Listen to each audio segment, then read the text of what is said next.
السلام علیکم۔ Novel Raja Gidh by Bano Qudsia کی یہ قسط نمبر 13 ہے۔ رات کے پچھلے پہر، موت کی آگاہی۔ جنگل سے ایسی آواز آ رہی تھی جیسے تنگ سرنگ میں بڑی رفتار سے ہوا داخل ہو رہی ہو۔ ٹولی ٹولی، گروہ در گروہ، ہلکا بہلکا، موج در موج، پھانت پھانت کے پرندے سوکھے تال کے ارد گرد بڑے بڑے چھتنارے درختوں پر جمع تھے۔ بڑے پنکھوں والے پرندے تال کے پاس شامیانوں کی طرح تنے بیٹھے تھے۔ اونچے اونچے ٹیلوں پر، جھاڑیوں میں، ڈالیوں میں، گچھے دار بیلوں میں اڑنے والوں نے بسیرا کر رکھا تھا۔ ہند سندھ سے پرند برادری جمع تھی۔ پامیر کی چوٹیوں سے وفد آئے بیٹھے تھے۔ الاسکا سے بھی چند پرندے سیاہ برقعے اوڑے ہانپ رہے تھے۔ رائیو گرینڈ اور برازیل سے لمبی چونچ اور جھبرے پروں والے پرندے فیصلے کے انتظار میں تھے۔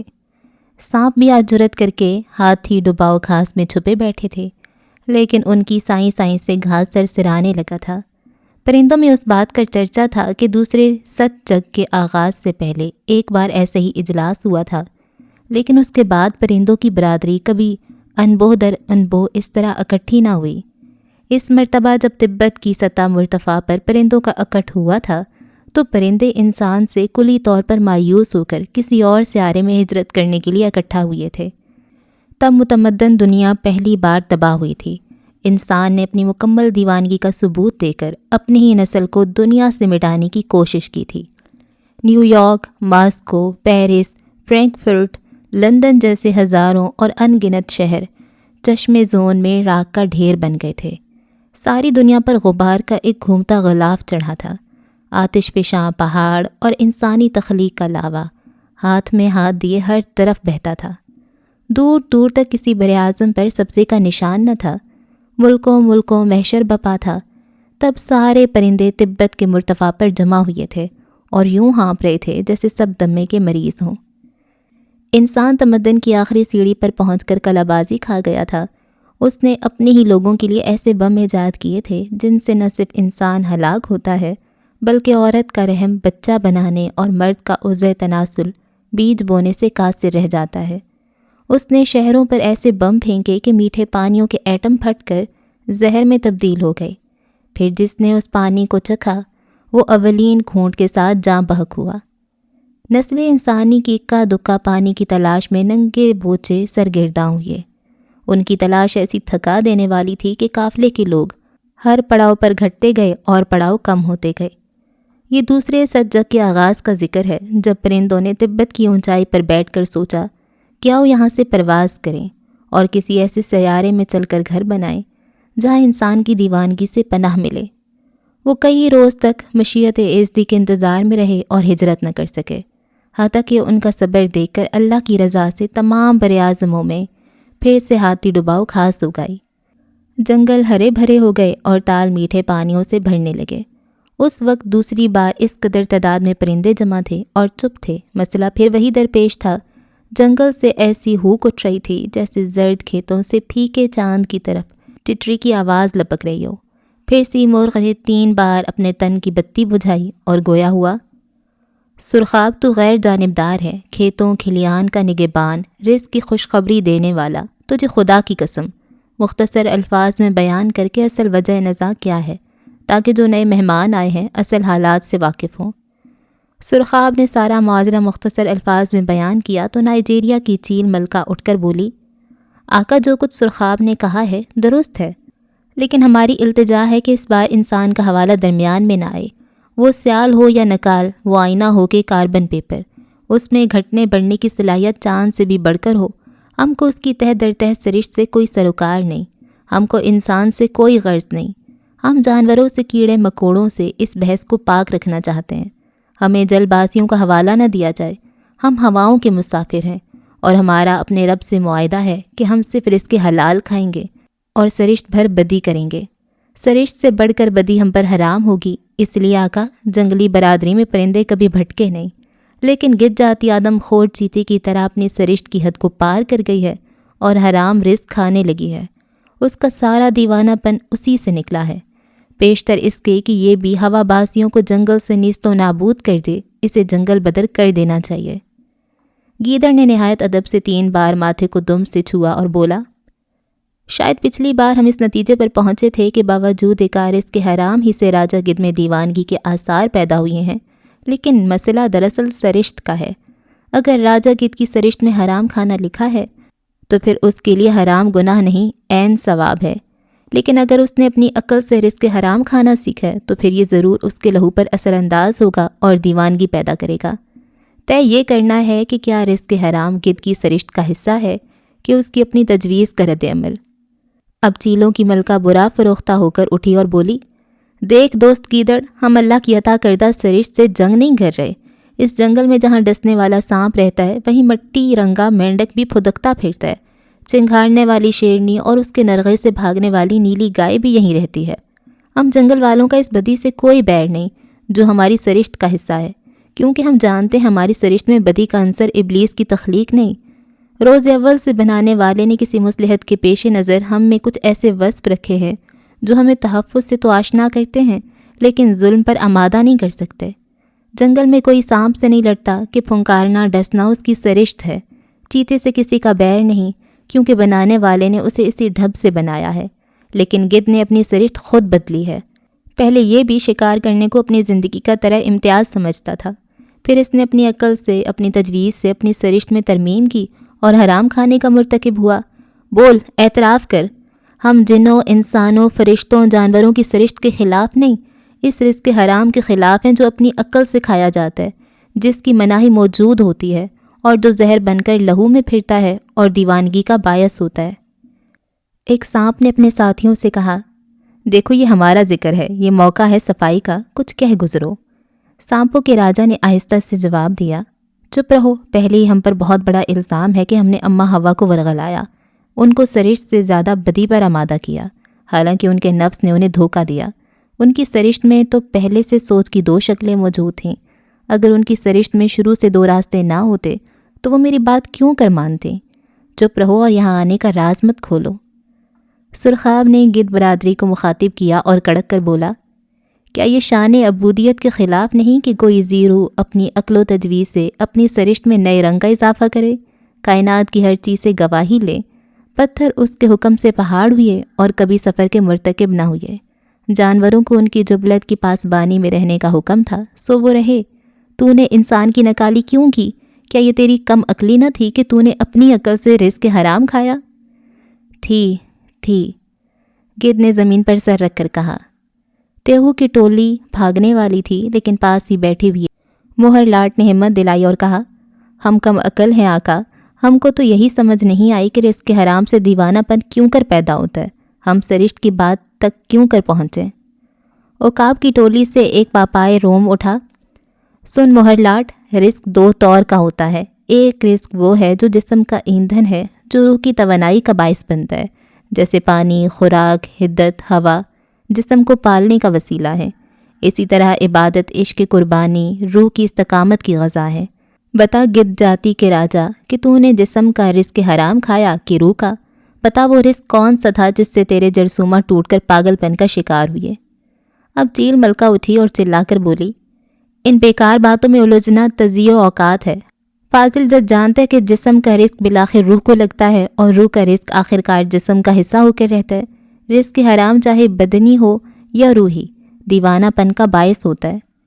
گیدڑ یہ بات سن کر بہت متاثر ہوا اور تالی بجا کر بولا، خوب چیل ملکہ، یہ بات طے ہے کہ رزق چاہے بیرونی ہو یا اندرونی، اگر حرام ہے تو ٹوٹ پھوٹ کا باعث بنتا ہے، لیکن بات وہی ہے کہ کیا گدھ اپنی سرشت کے خلاف رزق حرام کھاتا ہے؟ مہر لاٹ نے پھر سوال کیا، یہ کیا بحث ہے، رزق حرام کا دیوانگی سے کیا تعلق؟ شاہین بچے اٹھے اور خفگی سے بولے، کیا تو اتنا بھی نہیں جانتا کہ پاک رزق سے لہو میں ایسی مثبت لہریں پیدا ہوتی ہیں جن سے روح میں کوئی مغایرت پیدا نہیں ہوتی؟ جس وقت حلال رزق پیٹ میں پہنچتا ہے تو انسان رب کی ثنا اور اس کے احکامات کا خود بخود پابند ہو جاتا ہے، لیکن جب رزق حرام جسم کے اندر داخل ہوتا ہے تو منفی لہروں کا جال لہو میں پھیل جاتا ہے اور ہر جرثومہ کی زندگی منفی طور پر متاثر ہوتی ہے اور وہ وقت سے پہلے ٹوٹنے لگتا ہے۔ اس گدھ سے پوچھا جائے کیا یہ اس حقیقت سے واقف نہ تھا راجہ گدھ چلایا۔ چیل برادری سے آواز آئی، لمبے بکھیڑوں میں پڑنے سے حاصل، ہم جانتے ہیں گدھ پہلے طیب رزق کھاتا تھا، پھر یہ اپنی عقل سے حرام کی طرف راغب ہوا۔ تیہو کی ٹولی سے ایک پرندہ اٹھا اور بولا، آقا ہم بحث کو الجھانا نہیں چاہتے، صرف یہ جاننا چاہتے ہیں کہ انسان نے اپنی سرشت کیوں کر بدلی اور وہ رزق حرام کی طرف کیسے مڑ گیا۔ اب ایک مریل سی بطخ بولی، ہم کو پتہ چلا ہے کہ انسان کی سرشت ٹھہرے ہوئے پانی کی مانند ہے جس میں ہر قسم کا عکس پڑتا ہے۔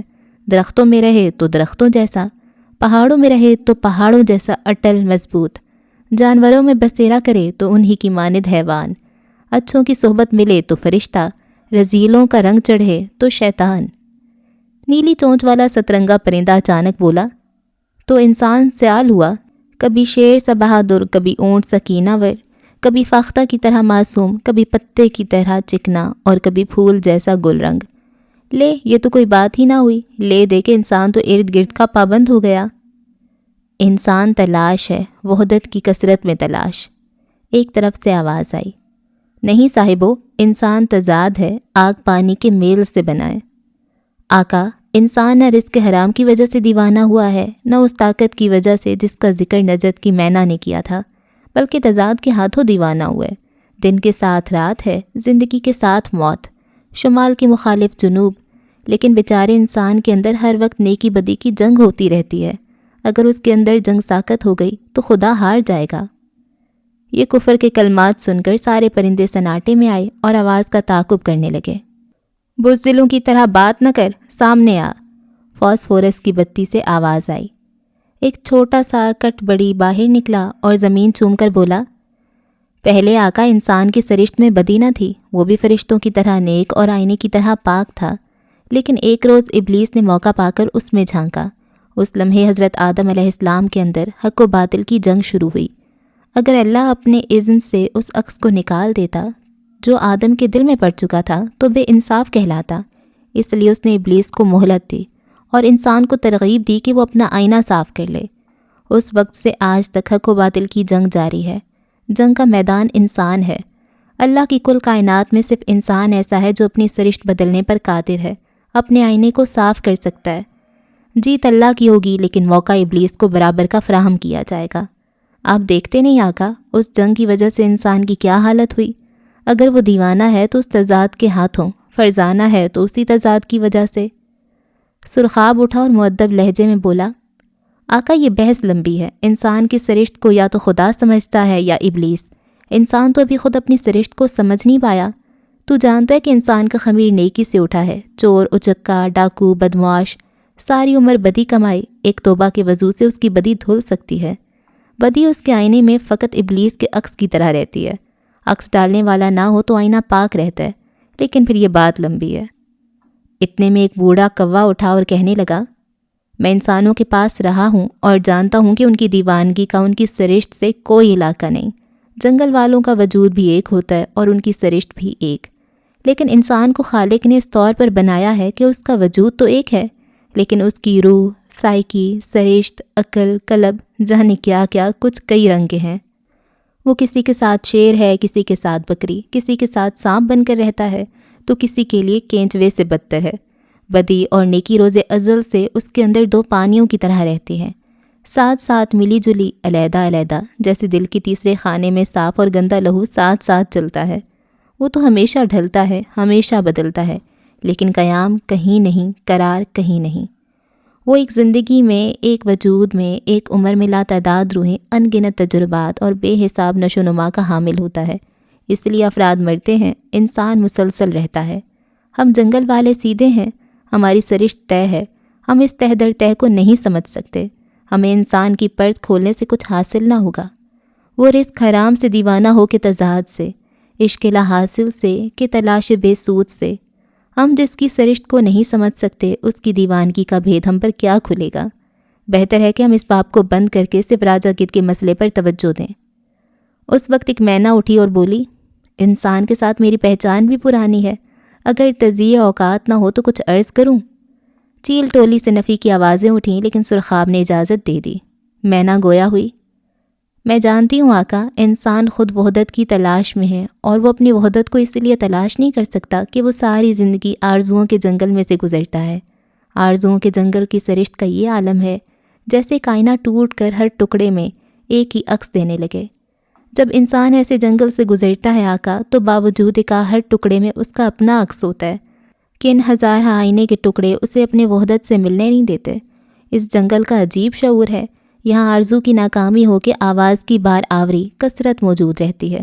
اسی کثرت کی وجہ سے انسان کبھی اپنی وحدت سے دوچار نہیں ہو سکتا۔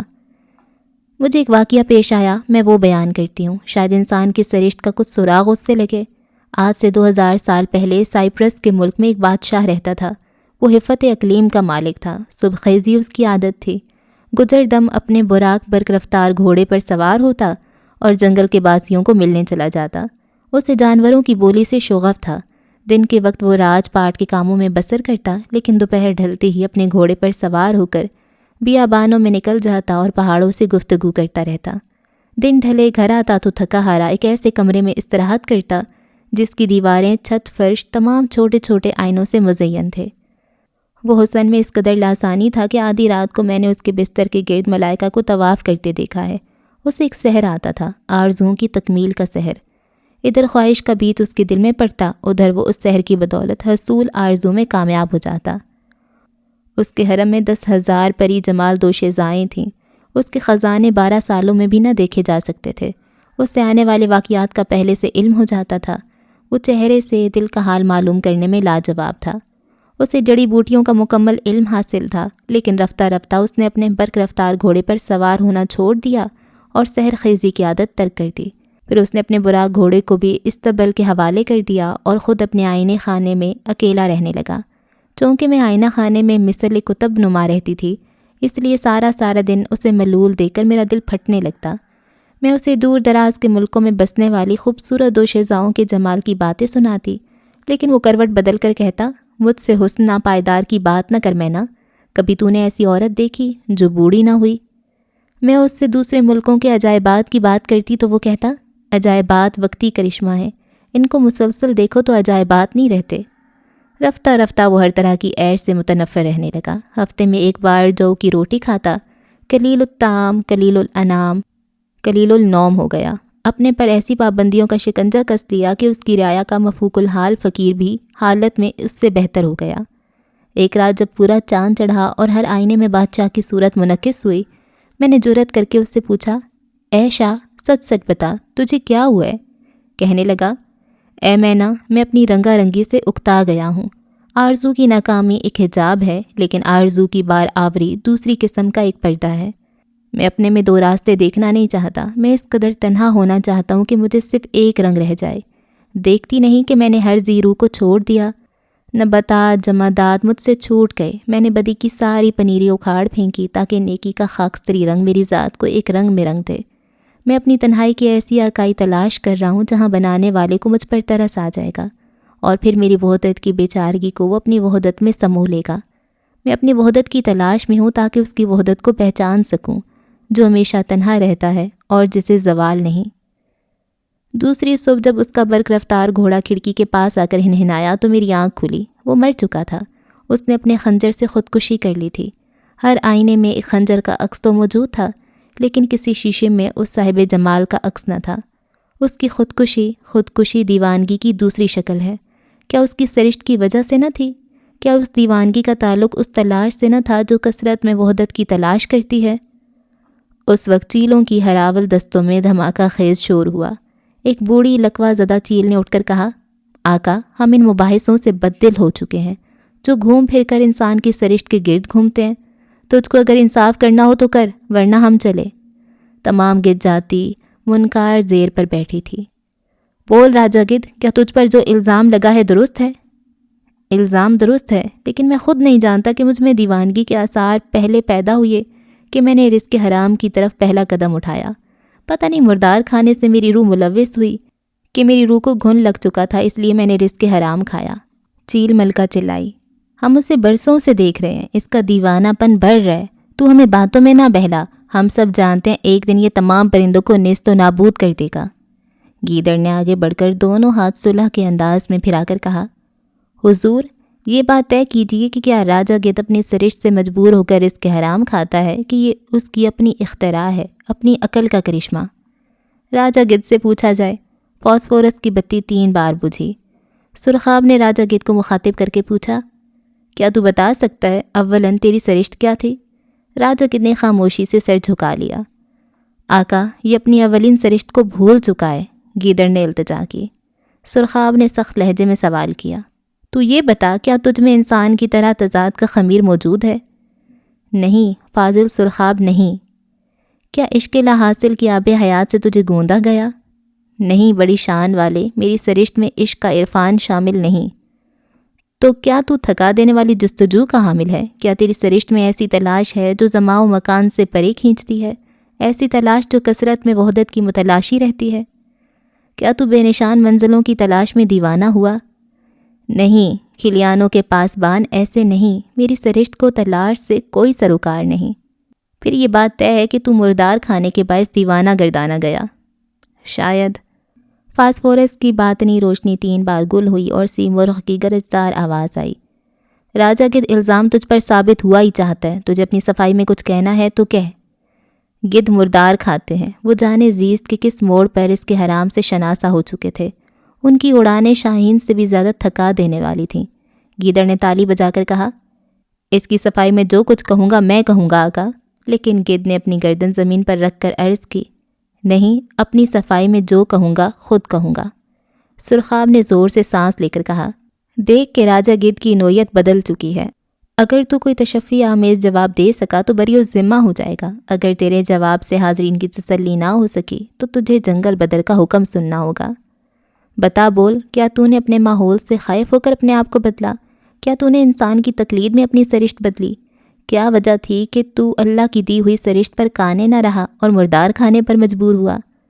گیدڑ نے راجا گدھ کو سمجھانے کی بہت کوشش کی، لیکن وہ آنکھیں بند کر کے گویا ہوا، آقا، میں بھی تمام پرندوں کی طرح یکسر معصوم تھا اور اپنی سرشت بھر نیکی اور بدی کے سہارے زندگی بسر کرتا تھا۔ میرے اندر اپنے متعلق کوئی شبہ موجود تھا، نہ اپنے گرد و پیش کے متعلق کوئی تجسس۔ لیکن جس درخت پر بیٹھ کر میں شکار کے لیے نگاہیں دوڑایا کرتا، اس کے نیچے ایک جوگی نے آ کر بسیرا کر لیا۔ اس کے تن پر بھبوت کے علاوہ کوئی لباس نہ تھا۔ رفتہ رفتہ اس کی داڑھی اس قدر لمبی ہو گئی کہ وہ برگد کی جڑوں میں بیٹھا درخت کا ایک حصہ نظر آنے لگا۔ وہ سارا دن نگاہیں آسمان پر جمائے دیکھتا رہتا۔ میں اس کی شخصیت سے اس درجہ مغلوب ہوا کہ میں نے اپنی تھکا دینے والی اڑانیں ترک کر دیں اور پہروں اسے دیکھنے کا کسب اختیار کیا۔ ایک روز اس نے مجھے نیچے اترنے کا اشارہ کیا اور ہم دونوں بغیر آواز کے آپس میں باتیں کرنے لگے۔ اب ہمارا معمول ہو گیا کہ ہم دونوں روز کچھ دیر کے لیے یکجا ہوتے۔ وہ مجھے زندگی کے کئی بھید بتاتا اور میں اسے جنگل کی زندگی کے راز سمجھاتا۔ وہ آرزو کے جنگل سے نکل تو آیا تھا، لیکن تمام آرزوؤں سے چھٹکارا پا لینے کے بعد اب وہ ابدیت کے خواب دیکھنے لگا تھا۔ وہ خدا کی طرح مستقل ہونا چاہتا تھا۔ ہر صبح جب موت اپنا ترشول لے کر آتی اور برگد کے درخت کے سامنے ترشول پر اپنا سرخ ہاتھ رکھ کر پوچھتی، چلتا ہے کہ کل آؤں، تو جوگی ہنسنے لگتا اور کہتا، جا اپنا کام کر، تو مجھے کیا مارے گی۔ جب موت بہت اصرار کرتی تو جوگی کہتا، جسم لے جاتی ہے تو لے جا۔ موت کچھ اور تقاضے کرتی، میں اس کی یہ جنگ روز دیکھتا۔ رفتہ رفتہ موت کے آنے پر جوگی چھپنے لگا۔ جب وہ چلی جاتی تو جوگی مجھے بلاتا۔ ہم دونوں بغیر آواز نکالے گھنٹوں باتیں کرتے۔ ان باتوں میں وہ مجھ سے ہر روز ایک بات ضرور کہتا کہ اس کی روح ہمیشہ رہے گی، موت اس کی روح نہیں لے جا سکتی۔ ایک روز صبح کے وقت جب سورج ابھی اچھی طرح دریا سے اشنان کر کے نہ نکلا تھا، جوگی برگد کے درخت سے لٹکا ہوا تھا۔ اس نے برگد کی لٹکتی جڑ سے پھندا لے کر جان موت کی سپرد کر دی تھی۔ میں اونچی شاخوں سے اترا اور میں نے اسے اس گرہ سے آزاد کرانے کی کوشش کی۔ میری چونچ اور پنجے گرہ کھولنے میں مصروف تھے جب اس کے لہو کی پتلی سی دھار میرے حلق میں داخل ہوئی۔ آدم زاد کا لہو جوگی درخت سے اپنے بوجھ سمیت نیچے جا گرا، ایسے کہ میری چونچ اس کی گردن میں پیوست تھی۔ اس وقت میری سرشت بدلی آقا، سوائے انسان کے کوئی موت سے خائف نہیں۔ پہلی بار میں موت سے ڈرا۔ اس روز کے بعد میں اونچے درختوں پر موت سے چھپ کر رہتا ہوں، لیکن موت سے میرا رشتہ کچھ ایسے منسلک ہو گیا ہے کہ میرے جسم میں تمام لہو مردار جسم سے بنتا ہے۔ میں موت کا دشمن اور موت ہی کا پروردہ ہوں۔ پھر سارا جنگل گونجا۔ اس واقعے کے بعد میری آنے والی نسلیں حرام کھانے لگیں۔ میں دریائے نیل کے شمال میں آباد ہو گیا۔ مجھ سے پیدا ہونے والوں میں ایک گروہ ایسا بھی تھا جس میں ایک بھی نر گدھ باقی نہ رہا۔ وشے بھوگ کو انہوں نے شعوری طور پر زندگی سے نکال دیا۔ اس علاقے میں اڑنے والی مادہ گدھ جب بچہ پیدا کرنا چاہتی ہے تو ہوا میں دور تک اڑتی۔ آدھی اڑان میں واپس لوٹتے وقت خود بخود اس کا رحم کھل جاتا اور وہ ہوا سے ایسے برابر ہوتی جیسے درخت پورے ہوا سے پولن لے کر برابر ہوتے ہیں۔ ہماری سرشت میں اس کی بعد تبدیلیاں آتی رہیں۔ کچھ کا علم ہمیں رہا، کچھ تبدیلیوں کو ہم نے اپنی ازلی سرشت کا حصہ سمجھ کر قبول کر لیا، حتیٰ کہ ہم پر دیوانگی کے دورے پڑنے لگے۔ ہم اب موت سے گریزاں لیکن موت ہی کی تلاش میں رہتے ہیں۔ مردار جانوروں سے زندگی کی حدت حاصل کرتے ہیں، چرند پرند کوئی موت سے آگاہ نہیں، صرف انسان موت سے خائف رہتا ہے۔ موت اس کے لیے ایک حقیقت ہے آقا۔ بچپن میں وہ باقی زیرو کی طرح موت سے آشنا نہیں ہوتا، لیکن جوں جوں وقت گزرتا ہے اس میں شعور پیدا ہوتا ہے، وہ موت سے شناسا ہونے لگتا ہے۔ پہلے چھوٹی چھوٹی حقیقتیں کھلتی ہیں، ناپائیداری، بے ثباتی، تبدیلی، موسم بدلتا ہے تو وہ اندر ہی اندر ڈرتا ہے۔ بچپن گزرتا ہے تو وہ غیر شعوری طور پر بے چین رہتا ہے۔ محبوب کا رنگ روپ گہنا جائے تو وہ تل ملاتا ہے۔ یہ تبدیلی، ناپائیداری، یہ احساس زیاں، یہ سب چھوٹی چھوٹی کھڑکیاں ہیں جو ایک منظر کی طرف کھلتی ہیں۔ موت کا گھپ اندھیرا، فنا کی آخری منزل، جانور، پرندے سب آزاد ہیں اس آزار سے۔ لیکن انسان اور میری جاتی کے لوگ صدیوں سے دیوانے ہیں آقا، صدیوں سے، اور اسی آگاہی کی وجہ سے انسان دیوانہ ہے۔ وہ چھوٹی سی ناپائیدار زندگی میں ہمیشہ کی بقا چاہتا ہے۔ کیا اس احساس کے ساتھ کوئی دیوانے پن سے بچ سکتا ہے؟ سارے میں خاموشی چھا گئی۔ گیدڑ نے دم ہلائی اور فخر سے بولا، آقا اب بات واضح ہے۔ موت کا احساس انسان اور گدھ کی سرشت کا حصہ ہے۔ جو فیصلے رب اور اس کی مخلوق کے درمیان ہو، ان فیصلوں پر ہم قادر نہیں۔ موت سے آگاہی کا مسئلہ گدھ اور اس کے رب کے درمیان ہے۔ ہم کو اس جھنجھٹ میں نہیں پڑنا چاہیے، کون جانے اصلی مسئلہ کیا ہے۔ لیکن یہ آگاہی، یہ احساس اولاً اس کی سرشت میں نہ تھا۔ راجا گدھ نے پرنام کے انداز میں پر جوڑے اور بولا، چیل جاتی کی ملکہ، دیکھ تو اپنے آپ کو شانت رکھ اور میرے رب اور اس کی بنائی ہوئی سرشت کو سمجھنے کی کوشش نہ کر۔ ہم تو خود ہجرت کرنے والوں میں ہیں، ہمارے لیے قیام اور سفر میں فرق نہیں، لیکن جانے سے پہلے ہمیں کچھ عرض کرنا ہے۔ گیدڑ نے اونچے اونچے رو کر کہا، یہ تو کیا کر رہا ہے راجا گدھ؟ راجا گدھ نے نظریں جھکا کر جواب دیا، آقا ہم جا رہے ہیں ہرے بھرے جنگلوں کو چھوڑ کر اجڑے بنجر علاقوں کی طرف۔ لیکن ایک غلط فہمی میں مت رہنا، دیوانگی دو طور کی ہوتی ہے۔ ایک دیوانہ پن وہ ہوتا ہے جس کی مختلف وجوہات یہاں بیان کی گئیں، جن کی وجہ سے حواس مختل ہو جاتے ہیں اور انسان کائنات کی ارذل ترین مخلوق بن جاتا ہے۔ لیکن ایک دیوانگی وہ بھی ہے جو انسان کو عرفہ و اعلیٰ بلندیوں کی طرف یوں کھینچتی ہے جیسے آندھی میں تنکا اوپر اٹھتا ہے، پھر وہ عام لوگوں سے کٹتا جاتا ہے۔ دیکھنے والے اسے دیوانہ سمجھتے ہیں، لیکن وہ اوپر اوپر اور اوپر چلتا جاتا ہے، حتیٰ کہ عرفان کی آخری منزلیں طے کرتا ہے۔ عام لوگ اسے بھی پاگل سمجھتے ہیں، لیکن انسان جب بھی ترقی کرتا ہے پاگل ہوتا ہے۔ اس وقت وہ ایسے زہر آگیں بم بنا رہا ہے جن سے یہ کرۂ زمین تباہ ہو سکتی ہے۔ یہ اس کے دیوانے پن کی دلیل ہے۔ لیکن جب اس کرۂ ارض کو بچانے کی ضرورت آئے گی تب بھی ایک مقدس دیوانہ آئے گا۔ کاش ملکہ چیل کو میرے دیوانے پن پر اس قدر اعتراض نہ ہوتا تو ہم پرندوں کے لیے نئی سمتیں، نئی دروازے، نئی جہتیں کھول دیتے۔ ہمارا دیوانہ پن بھی عرفان کی ایک شکل ہے۔ راجا گدھ نے اپنی برادری کو حکم دیا اور وہ چپ چاپ پرے باندھ کر جنگل سے نکل گئی۔ آہستہ آہستہ تمام پرندے جنگل سے کھسکنے لگے۔ برگد کے درخت میں روشنی نہ رہی، صرف دیر تک چیل برادری کے لوگ چپ چاپ تال میں بیٹھے رہے اور ہاتھی ڈباؤ گھاس سے سانپوں کی سائیں سائیں فیڈ بیک ہوتی رہی۔ بظاہر امتل کی موت کا مجھ پر کوئی اثر نہ ہوا، لیکن دفتری کام کرنے کی اہلیت اچانک مجھ میں نہ رہی اور میں نے دفتر سے چھٹی لے لی۔ ادھر بھابھی سہولت میرے لیے لڑکی تلاش کرنے میں مصروف تھیں، ادھر میں کمرے اور کوٹھے کی چھت پر گھومتا رہتا۔ بے مصرف، بے ارادہ جاگتے میں سونا اور سوتے میں چوکس رہنا میرا معمول ہو گیا۔ پہلے مجھے انماق سے کتابیں پڑھنے کی عادت تھی، اب مطالعہ اب سے خیالات کی ہیر پھیر کا باعث ہوتا۔ پہلے میں نے کئی ناول شروع کیے، لیکن تعجیل کی وجہ سے میں آخری صفحے پہلے پڑھ لیتا، پھر باقی ناول پڑھنے میں لطف باقی نہ رہتا۔ سیاست، سوشیولوجی اور سائیکالوجی کی کتابیں دلچسپ تھیں، لیکن ان کے مطالعے میں دماغی توجہ کو دوڑنے پھرنے کی مہلت نہ ملتی۔ ایک ایک جملہ کئی بار پڑھنا پڑتا۔ پھر کچھ عرصہ میں نے جاسوسی کہانیوں، سائنس فکشن پر بسر کیا۔ ان کی طلسماتی فضا بھی موافق نہ آئی۔ جنس اور شادی شدہ محبت کے متعلق کتابوں سے بازار بھرے پڑے تھے۔ ان کتابوں میں وہی بات بار بار دہرائی جاتی تھی، جس کی وجہ سے 2-4 کتابوں کے بعد دلچسپی کا گراف گرنے لگا۔ سفرنامے اور یادداشتیں وقت کٹی کا باعث ہوتی۔ اگر میں موجود رہ سکتا، مطالعے میں جو سب سے بڑی مشکل درپیش تھی وہ یہی تھی کہ کاغذ کی سطح پر الفاظ کے ساتھ ساتھ واقعات، چہرے، کیفیات، باتیں، حتیٰ کہ خوشبوئیں بھی تیرنے لگتیں۔ دماغ کہیں کا کہیں بھٹک جاتا اور ایک ایک صفحہ کئی کئی گھنٹوں میں ختم ہوتا۔ کتابوں کی پناہ جب تمام وجود کو مرکز پر لانے سے قاصر رہتی تو میں اٹھ کر باہر شینشین پر جا بیٹھتا۔ کبھی کبھی آسمان کو تکتے مجھے آدھی رات ہو جاتی۔ چاند راتوں میں مجھے لگتا جیسے میں شکل مہتاب کے ساتھ اوپر کی طرف اٹھ رہا ہوں۔ بالکل سمندر کی لہروں جیسی بےتابی مجھ میں پیدا ہو جاتی۔ چاند کی روشنی میرے وجود میں شبنم کی طرح اترتی اور میں محسوس کرتا کہ میرا جسم پتھر کی طرح ٹھنڈا رہنے لگا ہے۔ ایسے میں بار بار اپنے پاؤں دیکھتا۔ اس روشنی میں مجھے اپنے جسم پر کلئی کیے ہوئے برتن کا شبہ ہوتا۔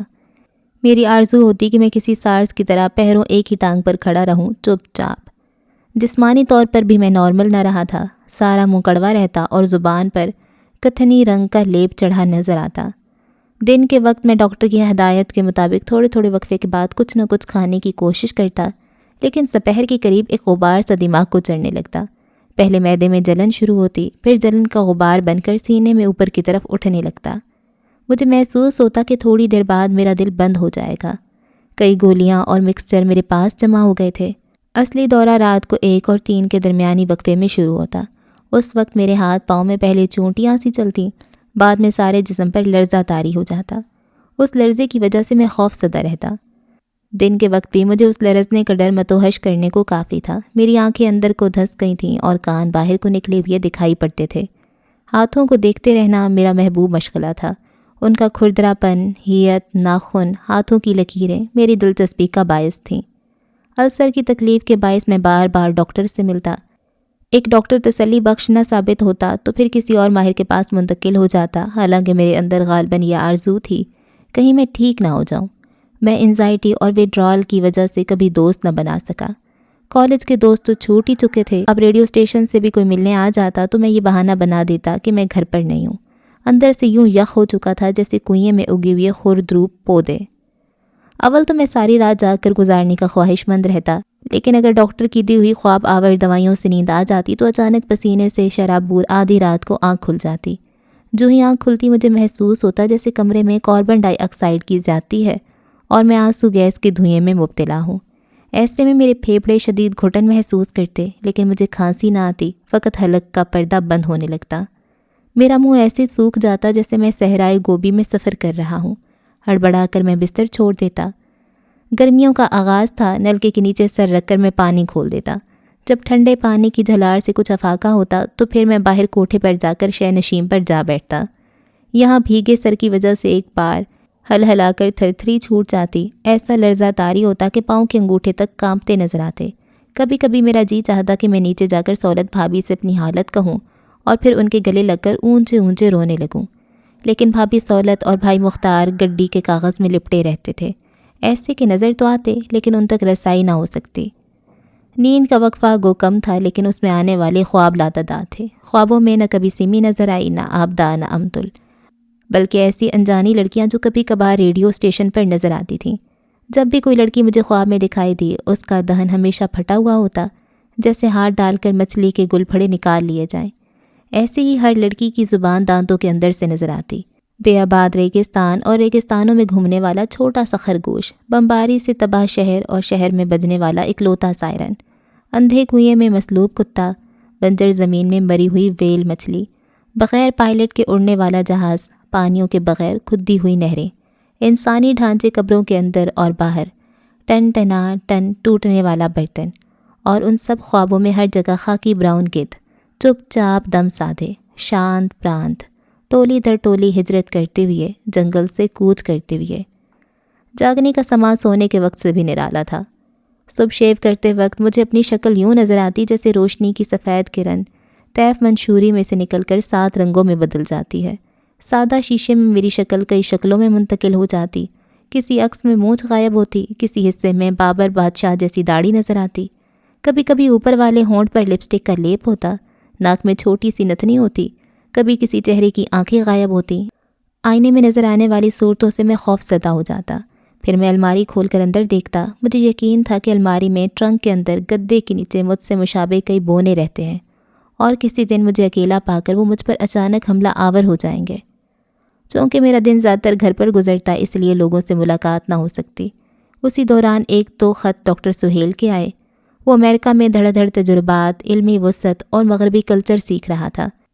اس کے ایک خط میں درج تھا کہ وہ ایک ٹاپلس بار پر گیا، لیکن ایسی جگہیں اتنی ہلا دینے والی ہوتی ہیں کہ دوبارہ جانے کی ہمت نہیں ہوتی۔ مجھے وہاں کے کلچر اور اپنے کلچر کے تقابل میں کوئی دلچسپی نہ تھی۔ امریکہ اخلاقی طور پر تنزل کی طرف راغب تھا کہ سائنسی اعتبار سے عروج کی جانب۔ مجھے کسی ملک کے، کسی مذہب، کسی انسان کی عروج اور زوال کی پرواہ نہ تھی۔ میں نے پہلے پروفیسر سہیل کو خط لکھنے چاہے، لیکن اب میں سہیل کے مشوروں سے آگے نکل گیا تھا۔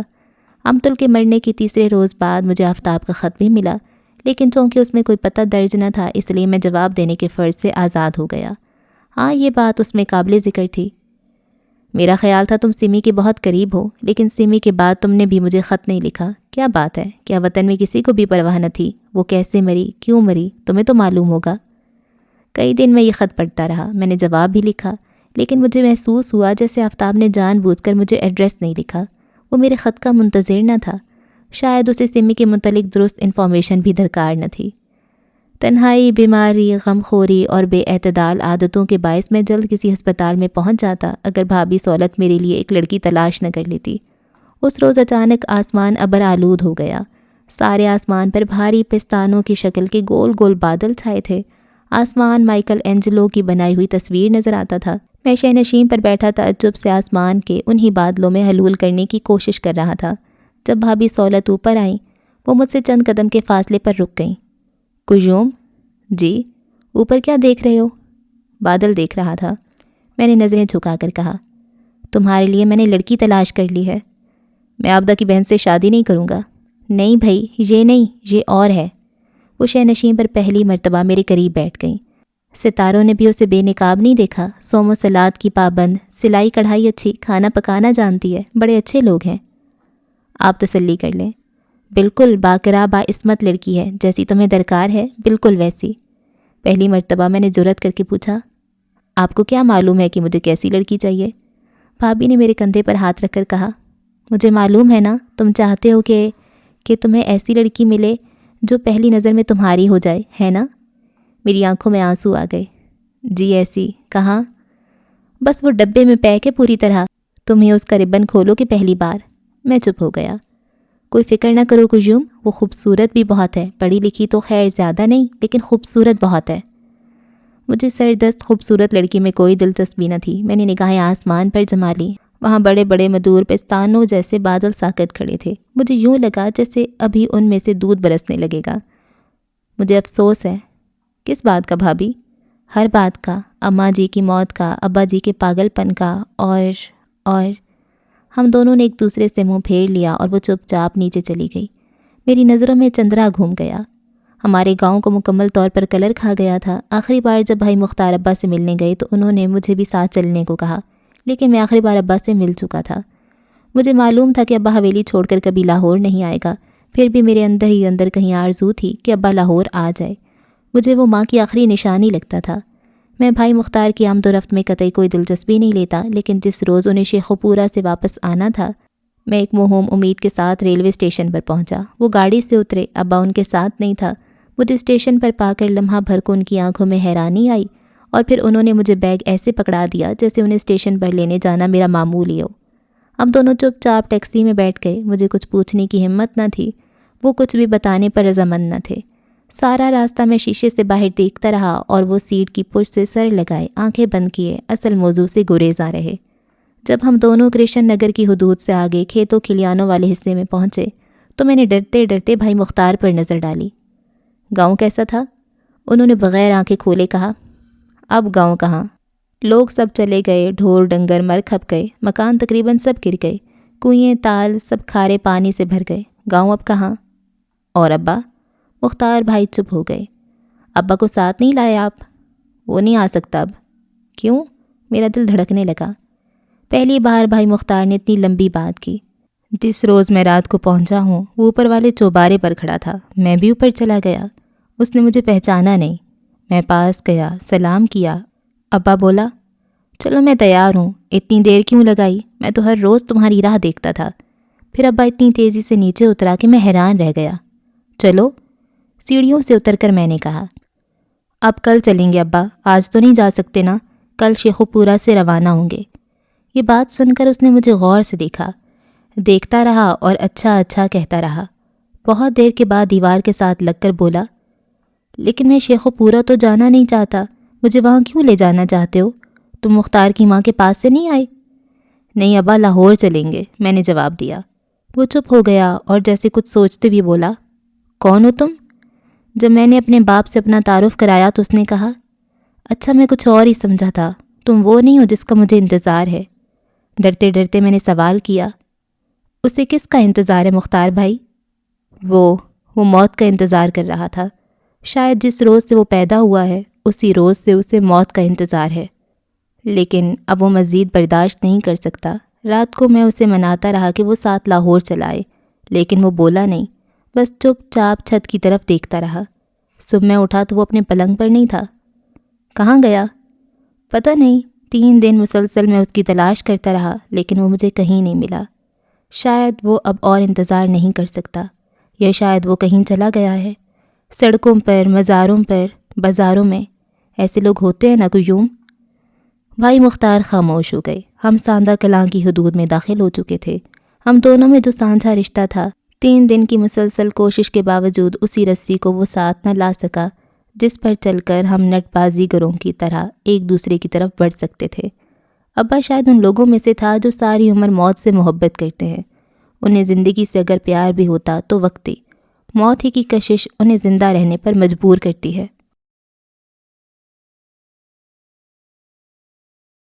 میں اور بھابھی سہولت خاموشی سے ٹیکسی میں بیٹھے رہے۔ موچی دروازے کے باہر جہاں مونگ پھلی، چلغوزے اور دیگر ڈرائی فروٹ کی دکانیں ہیں، بھٹیارے بھنے ہوئے چنے پھلیاں تھوک کے بھاؤ بیچتے ہیں، یہاں ہم نے ٹیکسی چھوڑ دی اور پیدل چل دیے۔ گرمیوں میں یہ بازار باہر کی نسبت بہت ٹھنڈا تھا۔ اس بازار کی اشیاء، لوگ اور بولی سن کر لگتا تھا جیسے ہم کسی قصباتی علاقے میں آ گئے ہیں۔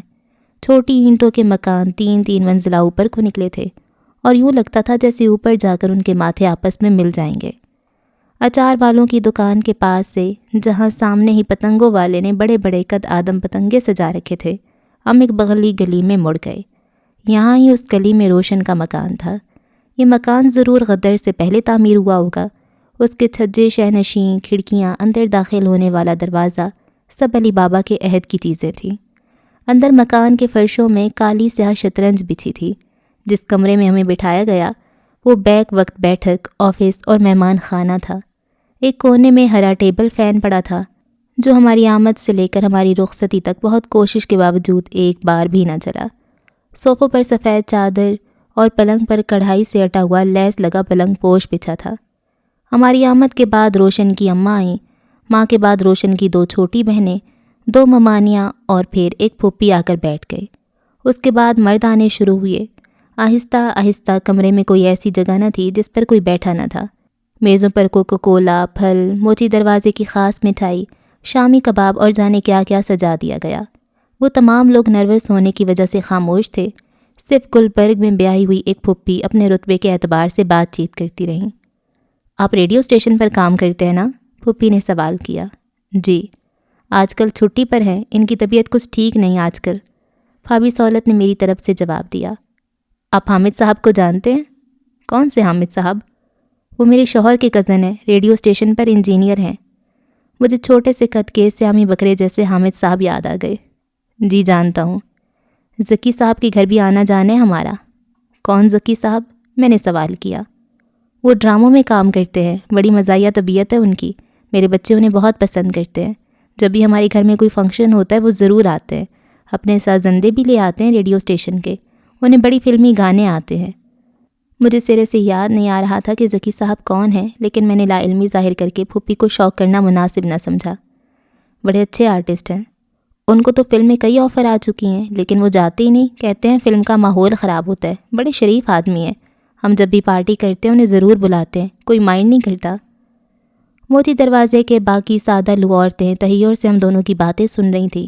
شلوار قمیض میں ملبوس تاجر پیشہ دکاندار مرد کھانے پینے کی چیزیں لانے میں مصروف تھے۔ پھوپھی کی معلومات کے آگے کسی کا دیا چل ہی نہیں سکتا تھا۔ بڑی دیر تک پھوپھی جان مجھ سے گلبرگ والوں کی باتیں کرتی رہیں، پھر انہوں نے اس سامان کا ذکر شروع کر دیا جو حال ہی میں ہانگ کانگ سے لائی تھیں۔ اس کے بعد انہوں نے اپنے بچوں کی پڑھائی کے مسئلے پر مجھ سے ہی رائے چاہی۔ اس موضوع کے بعد انہوں نے پاکستانی کردار کی دھجیاں بکھیریں۔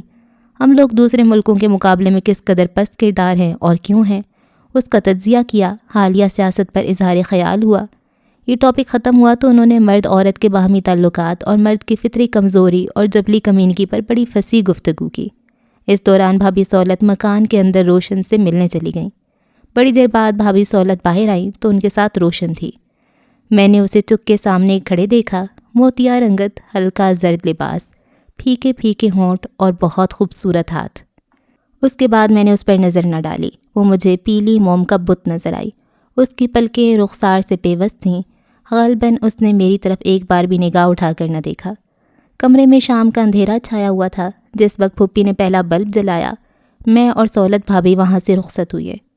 واپسی پر تنگ بازار میں سے چلتے ہوئے بھابھی سہولت نے پوچھا، کیسی ہے؟ اچھی ہے۔ سب سے اچھی بات بتاؤں، سخت پردے میں پلی ہے۔ ماموں زاد، چچا زاد، پھوپھی زاد بھائیوں سے بھی ملنے کی اجازت نہیں۔ تمہاری طرف بھی نگاہ اٹھا کر نہیں دیکھا۔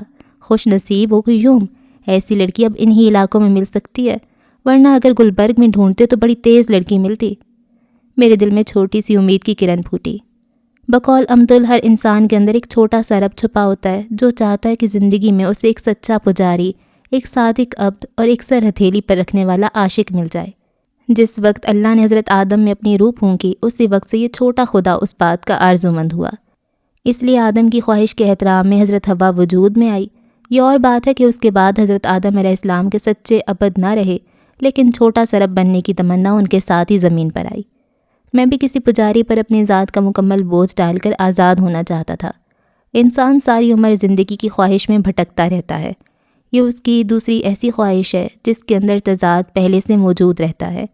چونکہ مشیت غالباً آزادی کی خواہاں نہیں، اس لیے اس نے روح کو پابند کرنے کے لیے جسم کی بیڑیاں پہنائیں۔ جب بھی روح مکمل طور پر آزاد ہو جانا چاہتی ہے، یہی جسم اس کی اڑانوں کو سست رفتار کرتا ہے۔ جب جسم پورے طور پر کھل کھیلنا چاہتا ہے اور ہر جوا اتار کر اپنے لیے مکمل آزادی کی کوشش کرتا ہے، روح جسم کے اندر کبھی احساس گناہ، کبھی تصور خدا، کبھی تخیل مابعد کے نامعمول جال پھیلا کر جسم کو قید کر لیتی ہے۔ بنیادی طور پر شروع سے انسان قیدی پیدا ہوا ہے اور اس قید سے بھاگنے کی صحیح میں دیوانہ وار بھاگتا رہتا ہے۔ شاید ابا کو بھی اسی قید کا شدید احساس تھا۔ کچھ لوگ اسی احساس سے اس قدر بوجھل رہتے ہیں کہ زندگی بھر انہیں نیستی کے سوائے اور کسی چیز سے پیار نہیں ہو سکتا۔ وہ صرف اسی وقت پرسکون ہوتے ہیں جب نیند یا بے ہوشی کا غلبہ ان پر ہو جائے، پھر ان کے اندر جسم اور روح کی جنگ وقتی طور پر بند ہو جاتی ہے۔ عمر رفتہ میں محبوس یادیں ان کا کچھ نہیں بگاڑ سکتیں۔ آنے والے مستقبل کی زنجیریں انہیں پابوس نہیں کر سکتیں، اور وہ کچھ دیر کے لیے آزاد ہو جاتے ہیں، بالکل آزاد۔ آزادی کی اس خواہش نے انسان کو ہمیشہ بے قرار رکھا ہے، حالانکہ وہ اندر ہی اندر جانتا ہے کہ اس کے ضمیر میں ایک بہت بڑا حصہ غلامی کا بھی ہے، اور وہ مقید رہے بغیر پروان نہیں چڑھ سکتا، آگے نہیں بڑھ سکتا۔ جس قدر وہ آزادی کا خواہاں رہتا ہے، اسی شدت سے اطاعت، غلامی اور انکساری اس کی ذات کے لیے ضروری ہوتی جاتی ہیں۔ شادی سے پہلے کئی دن میں انہی دو خواہشوں میں پرویا رہا۔ ایک طرف تو یہ تسلی تھی کہ روشن جس وقت میرے گھر میں داخل ہوئی، اس میں اتنی شکتی ہوگی کہ وہ میرے جسم اور روح کا تمام تر بوجھ اپنی محبت کے جیک پر اٹھا لے گی، اور سچا پجاری پا کر آئندہ میرے تجربات میرا کچھ نہ بگاڑ سکیں گے۔ میں اپنے آپ میں نہیں، اس کے وجود میں زندہ رہنے لگوں گا۔ دوسری طرف مکمل آزادی کی خواہش تھی۔ مجھے لگتا تھا کہ اگر وہ روشن ثابت نہ ہو سکی تو پھر میں شادی میں محصور ہو جاؤں گا، جیسے کبھی کبھی ندی رستہ پا کر ایک گہری جھیل میں جا گرتی ہے اور پھر اس کے پانی نشیب کی تلاش میں نہیں بہتے، صرف پاتال کی طرف اترتے جاتے ہیں، اندھیرے کی طرف، گرم لاوے کی طرف۔ شادی سے ایک دن پہلے میرا دل و دماغ اور جسم بالکل سن ہو گیا۔ پورا دن میری کھوپڑی پر ڈھولک بجتی رہی۔ نیچے کی رونق سے گو میرا تعلق کم تھا، پھر بھی یہ شادی والا گھر تھا اور میں سارا دن اکیلا نہ بیٹھا رہ سکتا تھا۔ جس وقت میں صحرا پہن کر کار میں بیٹھا، آخری بار رسہ توڑوا کر آزاد ہونے کی خواہش دل میں جاگی، اور جب قبول ہے کہ مرحلے سے گزر کر سب طرف چوہارے اچھلے، مبارک مبارک کی صدائیں اٹھیں، اس وقت میں نے جانا میرے اندر کے چھوٹے سے رب نے گواہی دی کہ آج مجھے ایک سچا عاشق ملے گا جو میرے بوجھل وجود کا سارا بوجھ اپنے کندھوں پر ڈال لے گا۔ اب اس خواہش کے ساتھ ہی میرے دل میں عجیب قسم کی خوشی بیدار ہوئی، ایک خاص قسم کی ایکسٹیسی، جیسے بہار کے دنوں میں خوشبو سے بوجھل ہوا ہوتی ہے۔ رات گئے تک میں نیچے بھابھی سہولت اور بھائی مختار کے مہمانوں میں گھرا بیٹھا رہا۔ کچھ ریڈیو اسٹیشن کے ساتھی بھی موجود تھے، کچھ آرٹسٹ برادری بھی آن پہنچی تھی۔ ان لوگوں کے بے تکلف لطیفوں نے مجھ میں اور بھی خوش اعتمادی پیدا کر دی اور مجھے ان سلیم شاہی جوتیوں نے کاٹنا بند کر دیا جو میرے پیروں میں کچھ تنگ تھیں۔ آدھی رات کے قریب میں اوپر گیا۔ یہ وہی کمرہ تھا جہاں آبدہ چائے کا ٹرے اور مونگ پھلیوں کا لفافہ لے کر آیا کرتی تھی۔ اسے بیک وقت مونگ پھلیوں کھانے اور باتیں کرنے کا کس قدر شوق تھا۔ آبدہ کہاں تھی، جس نے بچے کی آرزو میں اپنے آپ کو تنترا یوگا پر آمادہ کیا تھا؟ شاید وہ بھی مہمانوں میں تھی، لیکن آج میں سارا دن اسے پہچاننے سے بھی قاصر رہا۔ کمرے کی صورت پھول اور ہاروں کی وجہ سے بدلی ہوئی تھی۔ ہر جگہ نئے سوٹ کیس، سرخ کیسری کاغذوں میں لپٹے ہوئے ڈبے پڑے تھے۔ کمرے میں باسی چنبیلی کے پھولوں کے ساتھ ساتھ دلہن کی خوشبو تھی۔ ہم دونوں اکیلے تھے اور شادی شدہ تھے۔ بڑی آرزوؤں کے ساتھ اور بڑے عہد و پیما کر کے ہم دونوں کو باقی زندگی کا سفر کاٹنا تھا۔ میرا نام کجوم ہے، میں نے پلنگ پر اس کے مقابل بیٹھتے ہوئے کہا۔ میں نے سوشیالوجی میں ایم اے کیا ہے، ریڈیو اسٹیشن میں ملازم ہوں، السر کا مریض ہوں، سالن میں مرچیں نہیں کھا سکتا۔ آپ کو اس کی طرف سے احتیاط کرنا ہوگی۔ مجھے ایم اے سوشیالوجی کی تعارفی کلاس یاد آ گئی۔ کیا انسان ساری عمر اپنا تعارف ہی کراتا رہتا ہے؟ روشن نے بغیر تکلف کے منہ سے گھونگھٹ اتار دیا۔ ایسا زرد سورج مکھی میں نے پہلے کبھی نہیں دیکھا تھا۔ میں نے ارادہ کیا ہے کہ اپنی ساری زندگی آپ کو دوں، وما اس کی تلخ یادوں کے۔ کیا آپ میں اتنی ہمت ہے کہ آپ میری یادوں کا بوجھ بھی اٹھا لیں اپنے دل پر اور مجھے ہلکا پھلکا کر دیں؟ میں نے پوچھا۔ اس نے اپنا سر گھٹنوں پر رکھ لیا۔ اس کی آنکھوں سے پیلے رنگ کے آنسو زرد گالوں پر بہنے لگے۔ میرا خیال تھا کہ چونکہ وہ زیادہ پڑھی لکھی نہیں، اس لیے غالباً وہ میری بات کی تاب نہیں لا سکی۔ میں نے جیب سے رومال نکال کر اس کے آنسو پونچھے۔ اس نے مدافعت نہ کی اور چپ رہی۔ کہ آپ میری تلخیوں کو جذب کر لیں گی؟ میں اتنا کچھ سہ چکا ہوں کہ اگر آپ نے وعدہ نہ کیا تو بالکل پاگل ہو جاؤں گا۔ مینٹل ہسپتال سے مجھے صرف آپ بچا سکتے ہیں۔ پہلی بار روشن بولی، چھوٹی سی عمر، کم عمر آواز، جیسے کوئی نو عمر کبوتری بولے۔ اگر آپ نے میری تلخیوں کو جذب نہ کیا تو میں تباہ ہو جاؤں گی، پوری طرح پوری طرح پوری طرح۔ میرے اندر کے مرد نے بیچاری عورت کو سہارا دینے کے لیے کہا، تم میرے ہوتے بھی تباہ نہیں ہو سکتی روشن۔ تمہاری تمام تلخیوں کو میں جذب کر لوں گا، جیسے بارش کو ریت جذب کرتی ہے۔ ہم دونوں خاموش ہو گئے۔ مجھے لگا جیسے میں ٹاس ہار گیا ہوں۔ میں نے سگریٹ سلگا لیا اور کتنی ہی دیر تک سگریٹ پیتا رہا۔ پھر بڑی دیر بعد میں نے سوال کیا، جی؟ وہ اب بھی ہولے ہولے رو رہی تھی اور کوئی چیز مجھے اندر ہی اندر بتا رہی تھی کہ میں اسے چپ کرانے کی صلاحیت نہیں رکھتا۔ پھر بتاؤ نا۔ بتانے والی بات نہیں ہے، میں اچھی طرح سے بتا بھی نہیں سکتی۔ ہم ریڈیو والے بہت کچھ جانتے ہیں، ہمارے لیے کچھ نیا نہیں ہوتا، تم بتاؤ تو صحیح۔ 2-3 گھنٹوں کی دم دلاسے کے بعد وہ اپنی تلخی کی طرف آئی۔ جی مجھے بچہ ہونے والا ہے۔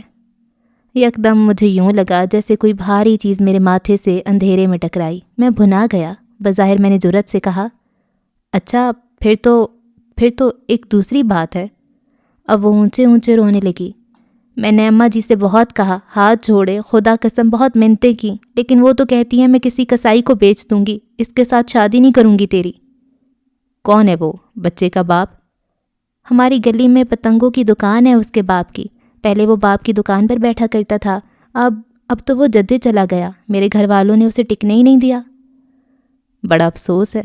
یہ بات میرے منہ سے بڑی فروئی لگی۔ ایک روز وہ فلم دیکھنے گیا تو میرے بھائیوں نے اسے ٹکٹ گھر کی کھڑکی کے سامنے پکڑ لیا کالر سے، اتنا مارا۔ بھلا اسے کیوں مارتے تھے یہ لوگ قیوم صاحب؟ قصور تو سارا میرا تھا، سارا میرا۔ اس نے کئی بار میری منتیں کی، ہاتھ جوڑے، لیکن میں اسے چھوڑ ہی نہیں سکتی، نہ اس زندگی میں نہ۔ یکدم وہ میرا چہرہ دیکھ کر چپ ہو گئی۔ آپ کو میری باتیں بری لگ رہی ہیں؟ روشن نے اٹک اٹک کر سوال کیا۔ پھر تم نے یہ شادی کیوں کی روشن؟ جب تم اس حد تک بیاہی جا چکی ہو تو اس شادی کی کیا ضرورت تھی؟ اب اس کی آواز دھیمی پڑ گئی۔ مجھے تو ضرورت نہیں تھی جی، یہ میرے گھر والے اگر اسے جان سے مارنے کی دھمکی نہ دیتے تو میں کبھی رضامند نہ ہوتی، میرا خدا گواہ ہے۔ اتنے زرد معصوم چہرے پر اتنی وسوق کی باتیں کچھ اوپری معلوم ہو رہی تھیں۔ اب کیا کریں روشن؟ وہ چپ ہو گئی، پھر چپ چاپ اس کی آنکھوں سے آنسو بہتے رہے۔ جیسی آپ کی مرضی۔ تم جد خط لکھو کہ وہ تمہیں آ کر لے جائے، میں تمہیں اس کی امانت سمجھوں گا۔ ایک دم اس کے آنسو خشک ہو گئے اور وہ ہکا بکا میرا چہرہ دیکھنے لگی۔ دیکھتی گئی، اس کی آنکھوں میں تحیر خوف کی حد تک منجمد ہو گیا تھا۔ آپ جی، چاہو تو ابھی تمہیں طلاق دے دوں، چاہو تو اس کی آمد پر فیصلہ کر دوں۔ میں نے جیب سے خوبصورت گھڑی نکالی۔ اس گھڑی میں دن، وقت، مہینہ، چاند، رات سب کچھ نظر آتا تھا۔ یہ گھڑی میں نے اس امید پر خریدی تھی کہ جس وقت یہ گھڑی روشن کی کلائی پر باندھوں گا، اس لمحے کے بعد میں اپنی زندگی کا پیٹرن مکمل طور پر بدل دوں گا۔ اس کے بعد میرے وجود کی تمام سوئیاں اس کے تابع چلیں گی اور اس طرح میں اپنے بوجھ سے آزاد ہو جاؤں گا۔ میں نے گھڑی اس کے پاس رکھ کر کہا، وقت دیکھ لو روشن، اس وقت میں تم سے عہد کرتا ہوں کہ تم یہاں مہمان ہو۔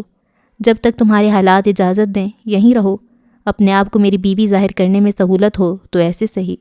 میری بیوی کا رتبہ ناپسند ہو تو تم کھلم کھلا اظہار کر سکتی ہو کہ تمہارا مجھ سے کوئی رشتہ نہیں۔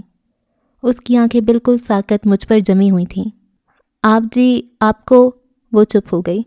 ہم دونوں تھوڑی دیر خاموش بیٹھے رہے، پھر میں نے گلے سے پھولوں کے سنہری تاروں والے روپے کے کئی ہار اتار کر اس کے پاس پلنگ پر رکھے۔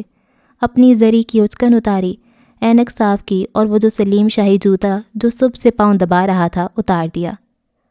شکر ہے تمہارے ماں باپ ماڈرن نہیں، ورنہ تمہیں جہیز میں ڈبل بیڈ دے دیتے، میں نے ہنس کر کہا۔ اس صورت میں مشکل پیدا ہو سکتی تھی۔ آرام سے سو جاؤ، جب میں آؤں گا تو یہاں اس پلنگ پر لیٹ رہوں گا۔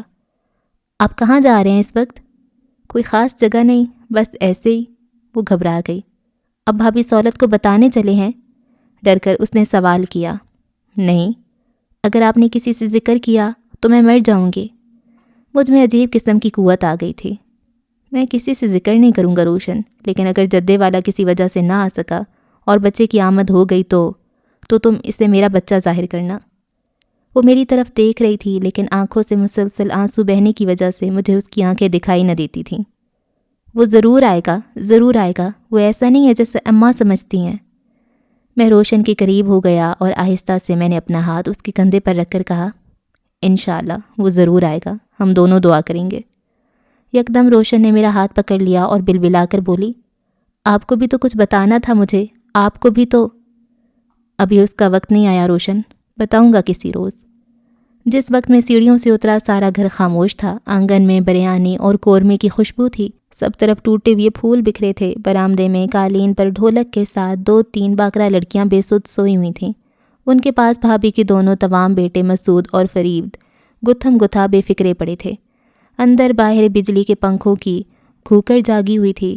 میں نے سیڑھیوں کے نیچے سے اپنا موٹر سائیکل دبے پاؤں باہر نکالا اور دور تک موٹر سائیکل کو پیدل چلاتا نکل گیا۔ پھر یکدم اس پر سوار ہو کر میں نے ریس دی۔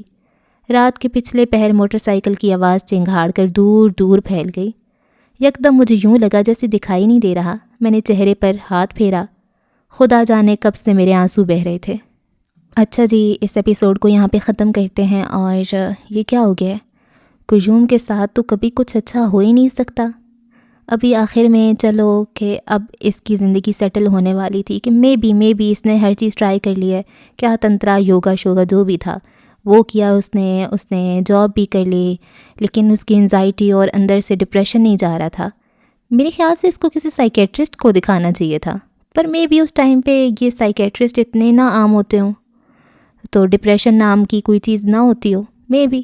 خیر، تو اب لگا تھا کہ چلو روشن آئے گی اس کی زندگی میں، اور یہ بھی چاہتا تھا کہ اب یہ نارمل زندگی کی طرف آ جائے گا، اچھا بچہ بن جائے گا، لیکن روشن تو اندھیرا لے آئی ہے۔ یار روشن کے ساتھ بھی چلو اچھا نہیں ہوا، روشن نے خود بھی خیر غلط کام کیے ہیں، لیکن اللہ کیا ہو گیا قیوم کے ساتھ؟ اب مجھے اس پہ ترس آ رہا ہے۔ اچھا، اس کے بابا پاگل ہو گئے ہیں، مطلب وہ نارمل نہیں تھے، پاگل تھے وہ۔ یہ کیا ہو رہا ہے؟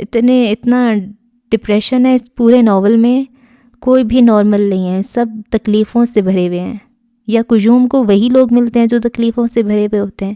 انسان جیسا ہوتا ہے اس کو شاید ویسے ہی لوگ پھر اٹریکٹ کرتے ہیں، لیکن یار کجوم اتنا برا انسان نہیں ہے، چاہے اس نے بیچ بیچ میں غلط کام بہت کیے ہیں، لیکن وہ دل نہیں توڑتا لڑکیوں کے، وہ ان کا خیال رکھتا ہے، ان کی باتیں سنتا ہے اور اپنی بھی تھوڑی سنا دیتا ہے۔ کجوم تھوڑا سا نا، اچھا یہ جو راجہ گدھ والی اس میں باتیں ہیں، تو راجہ گدھ کے ساتھ بھی تو ان سب پرندوں نے کتنا غلط کیا، اس کو وہ جنگل سے نکال رہے ہیں، اور وہی والی باتیں سریشت اور یہ وہ والی، تو کچھ کچھ سمجھ آتی ہیں مجھے، کچھ کچھ نہیں آتی ہیں، اور ہاں شاید کچھ غلط کھانے سے اور یہ چیزوں سے آپ کی سرشت بدل جاتی ہے، اور وہ راجہ گدھ کہتے ہیں نا کہ پھر وہ انسان کا خون میرے اندر گیا اور وہ انسان کی چیزیں اس کے اندر آ گئی۔ تو ہاں یہ فلسفہ ہے، یہ مانا جا سکتا ہے کہ جو آپ کھاتے ہو پھر وہ آپ کی نسل میں چلا جاتا ہے، تو پھر اس نسل کا کیا قصور ہے، اس کے تو اندر یہ چیز ڈال دی گئی تھی، ہے نا۔ خیر جی، اگلے ایپیسوڈ میں ہوتی ہے ملاقات، رکھیں دعا میں یاد، بس 2 ایپیسوڈز مزید آئیں گی، ٹھیک ہے، اللہ حافظ۔